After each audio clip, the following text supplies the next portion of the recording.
प्रेम को पाने के लिए तो दौड़ना ही पड़ता है। बरसाने में एक संत किशोर जी थे।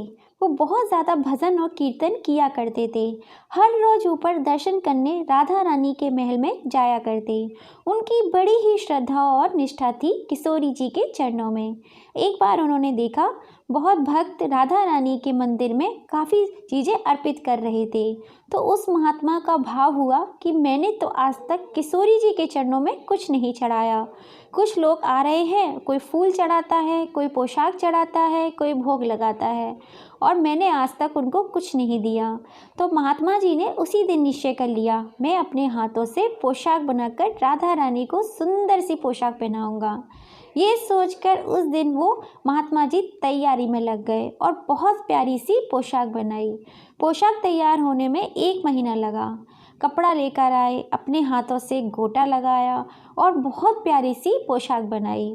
सुंदर पोशाक जब तैयार हो गई, वो पोशाक लेकर ऊपर किशोरी जी के चरणों में अर्पित करने जा रहे हैं। अब बरसाने की तो सीढ़ियाँ है ना ऊपर, तो महात्मा जी चढ़कर जाने लगे। तो देखो कैसी कृपा हुई राधा रानी की। आधी सीढ़ियाँ तब चढ़ी कि पहुँचे ही थे, तभी बरसाने में एक छोटी सी बच्ची महात्मा जी को बोलती है कि बाबा, ये कहाँ ले जा रहे हो आप? आपके हाथ में ये क्या है? वो महात्मा बोले, लाली, ये किशोरी जी के लिए पोशाक बना के उनको पहनाने के लिए ले जा रहा हूँ। वो लड़की बोली, अरे बाबा, राधा रानी पे तो बहुत सारी पोशाक हैं, तू ये मोए दे दे ना। तो महात्मा जी बोले, बेटी, तो को मैं दूसरी बाजार से दिलाई दूंगो, ये तो मैं अपने हाथ से बनाकर राधा रानी के लिए लेकर जा रही हूँ, तो को मैं और दिलाई दूंगो। लेकिन उस छोटी सी बच्ची ने महात्मा का दुपट्टा पकड़ लिया और बोली, बाबा, ये मोको दे दे। पर संत भी जिद करने लगे और दूसरी दिलाई दूंगो, ये नहीं दूंगा। लेकिन वो बच्ची भी इतनी तेज थी कि संत जी के हाथों से छुड़ाकर पोशाक भाग गई। अब महात्मा जी तो इतने दुखी हो गए, बूढ़े महात्मा अब कहाँ ढूंढें, उसको तो बड़ी सीढ़ियों पर बैठकर रोने लगे। संत वहाँ से गुजर रहे थे तो उन्होंने पूछा, महाराज क्यों रो रहे हो?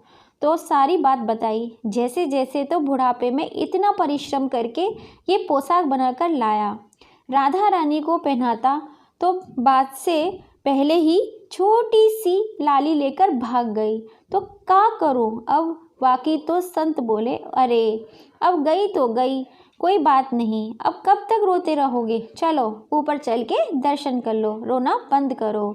लेकिन मन खराब था क्योंकि कामना पूरी नहीं हुई। अधूरे मन से राधा रानी के दर्शन करने संत जा रहे थे और मन में ये सोच रहे थे कि मुझे लगता है कि किशोरी जी की इच्छा ही नहीं थी, शायद राधा रानी मेरे हाथों से बनी पोशाक पहनना ही नहीं चाहती थी। ऐसा सोचकर बड़े दुखी होकर जा रहे थे। अब जाकर अंदर खड़े हुए, दर्शन खुलने का समय हुआ। जैसे ही श्री जी के दर्शन खुले, पट खुले, तो महात्मा जी क्या देख रहे हैं? जो पोशाक वो बालिका लेकर भागी थी, वो पोशाक पहनकर मेरी राधा रानी बैठी हुई हैं।